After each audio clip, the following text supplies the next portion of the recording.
जिंदा बुजुर्गों को जलाया जा रहा है, नौजवानों को मारा जा रहा है, बहनों का बलात्कार किया जा रहा है, ये क्यों नहीं करवा लेते ट्वीट से। तो सरकारें जो है क्रूर हो गई है। और रही बात शिक्षा नीति पे आजाद समाज पार्टी का स्टैंड एकदम क्लियर है कि आप पेपर निकालो और जो बेरोजगार हैं, जो युवा बेरोजगार हैं, उनसे आप फीस का वो फॉर्म अप्लाई करने का शुल्क ले रहे हो, क्यों ले रहे हो? शुल्क मना करो ना, फिर वो शुल्क माफ करो। जब वो नौकरी में रहे, उसके बाद पैसा रहे तब तो आपको दे। आप तो वो मजदूर है, पहले से बेरोजगार है, उसके आप पैसा मांग ले रहे हो, पैसा ले रहे हो, फिर पेपर लीक करा दे रहे हो, तो फिर उसका क्या होगा?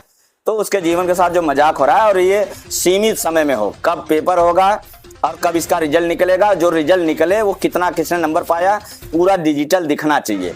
अभी क्या हो रहा है कि दिखा दिया कि तो उससे जंतर मंतर से सभी युवा वहां से हट गया, क्या उससे संतुष्ट है? नहीं, इससे कोई संतुष्टि नहीं है। हम लोग केवल इस्तीफा नहीं मांग रहे थे, हम लोग तो इस्तीफा के साथ साथ ये भी मांग रहे हैं कि शिक्षा नीति बेहतर हो, शिक्षा नीति एकदम फाइनल हो। हमारे बड़े भाई एडवोकेट चंद्रशेखर आजाद, जो आजाद समाज पार्टी के राष्ट्रीय अध्यक्ष हैं, सांसद नगीना है, उन्होंने पूरी मांग रखी है। उस मांग को लेकर के 25 जुलाई को हम लोगों ने बड़े पैमाने पे पूरे व्यापक रूप में पूरे प्रदेश में हमने धरना प्रदर्शन किया, और ज्ञापन देने के मात्र 2 मिनट भी नहीं लगा होगा। ज्ञापन जैसे ही हम लोगों ने दिया, उधर इस्तीफा हो गया।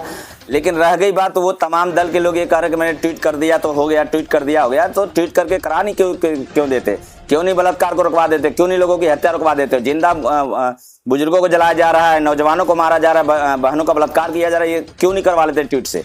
तो सरकारें जो है क्रूर हो गई है। और रही बात शिक्षा नीति पे आजाद समाज पार्टी का स्टैंड एकदम क्लियर है कि आप पेपर निकालो और जो बेरोजगार हैं, जो युवा बेरोजगार हैं, उनसे आप फीस का वो फॉर्म अप्लाई करने का शुल्क ले रहे हो, क्यों ले रहे हो? शुल्क मना करो ना, फिर वो शुल्क माफ करो। जब वो नौकरी में रहे, उसके बाद पैसा रहे तब तो आपको दे। आप तो वो मजदूर है, पहले से बेरोजगार है, उसके आप पैसा मांग ले रहे हो, पैसा ले रहे हो, फिर पेपर लीक करा दे रहे हो, तो फिर उसका क्या होगा? तो उसके जीवन के साथ जो मजाक हो रहा है, और ये सीमित समय में हो, कब पेपर होगा और कब इसका रिजल्ट निकलेगा, जो रिजल्ट निकले वो कितना किसने नंबर पाया, पूरा डिजिटल दिखना चाहिए। अभी क्या हो रहा है कि दिखा दिया कि इतने लोग फेल हो गए, इतने लोग पास हो गए, और उसमें से काट करके अपने लोगों को रख ले रहे हैं। तो ये जो कॉलेजियम सिस्टम और तमाम तरीके का सिस्टम ये लोग लगा के रखे हैं, इन सारे चीज़ों पर आजाद समाज पार्टी की नज़र है। जैसे ही मौका मिलेगा, आजाद समाज पार्टी, भीम आर्मी के लोग छात्रों के हित में अच्छा कानून बनाएंगे। 2027 में विधानसभा मंत्री साहब चुनाव का इस बार कैसा रुख रहेगा, क्योंकि एक बार आप चुनाव यहाँ से लड़ चुके हैं? देखिए, पिछली बार जब हम लोगों ने चुनाव लड़ा था तो लोग कहते थे कि भाई ये उठकटवा लोग हैं, और तमाम सारी चीज़ें आरोप लगाते रहे। लेकिन एक सही बात है कि हम लोग संघर्ष कर रहे हैं, और संघर्ष करके अपनी पहचान बनाना अलग बात है। चांदी के बर्तन में पैदा होना, सोने के बर्तन में पैदा होना, वो खानदानी जो राजा के घर से राजा पैदा हो रहे हैं उसमें, और कमज़ोर वर्गों में, और जो मजदूर हैं, जो गरीब लोग हैं, इनको राजनीति में जगह बनाने में तो समय लगता है। तो संघर्ष जारी है, और इस बार लोग अच्छे तैयारी में हैं। आगामी चुनाव 2027 में क्या आपकी पार्टी यानी आज़ाद समाज पार्टी किसी पार्टी से गठबंधन करेगी? तो ऐसी आपको जानकारी, सूचना? नहीं, आज़ाद समाज पार्टी देखिए, पिछले 2022 में भी आपने देखा होगा, चूँकि अगर सारे दल ये कह रहे हैं कि भारतीय जनता पार्टी को हटाना है, तो भारतीय जनता पार्टी को जिसको हटाना है वो अपना स्टैंड क्लियर कर दे, क्लियर करके वो अपना आए और सारे लोग गठबंधन करके एक साथ लड़ें। और नहीं हराना है तो आप अलग अलग लड़ो, आप अलग अलग कहो कि मैं अलग लड़ने के लिए तैयार हूँ, अलग लड़ने के लिए। हमारे राष्ट्रीय अध्यक्ष जी का तो निर्देश आया है, उन्होंने कह दिया कि इस बार हमने अपने घर का दरवाजा बड़ा कर लिया है, ताकि बड़ी पार्टी के लोगों की बड़ी गाड़ियाँ अगर आनी हो तो वो दिक्कत ना हो, आसानी से आ जाए। लेकिन शर्त यही है कि हमारे हिस्सेदारी पे ही समझौता होगा, उससे पीछे नहीं होगा।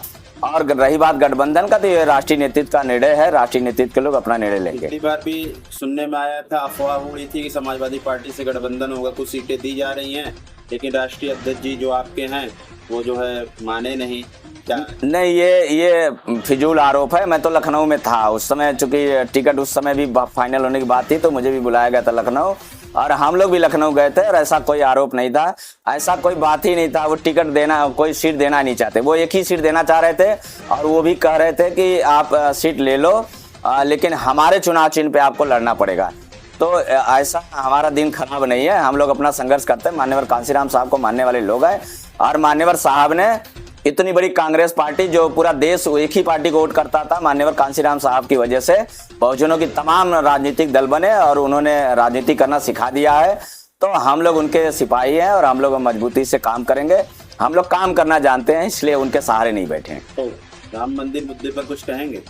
राम मंदिर मुद्दा तो एकदम स्पष्ट है, उसमें क्या कहना है। ये तो धर्म का मामला है, लोग धर्म की बात तो कर रहे थे, लेकिन अब आप देख रहे हो क्या हो रहा है। तो चोरी तो हो ही रहा है, उसमें कोई क्या करेगा। ये तो पहले सदियों से होता आया है।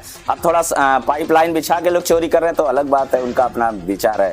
अब तो इसी बात को लेकर वो सरकार में आए थे कि मैं राम को लाऊंगा, और राम को ला करके अब चोरी शुरू कर दिए, तब उनका क्या कहें। पीडीए क्या इस बार कामयाब होगा? अब पीडीए कौन से पीडीए की बात कर रहे हैं? आजाद समाज पीडीए का या फर्जी पीडीए की बात कर रहे हैं?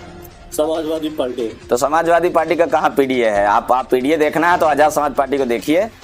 45 सीटों में 45 सीट कन्फर्म हुआ है, और उसमें जो है 16 ओबीसी हैं और 10 मुसलमान है, 1 सिख है और 18 एससी है। तो इसे कहते हैं पीडीए।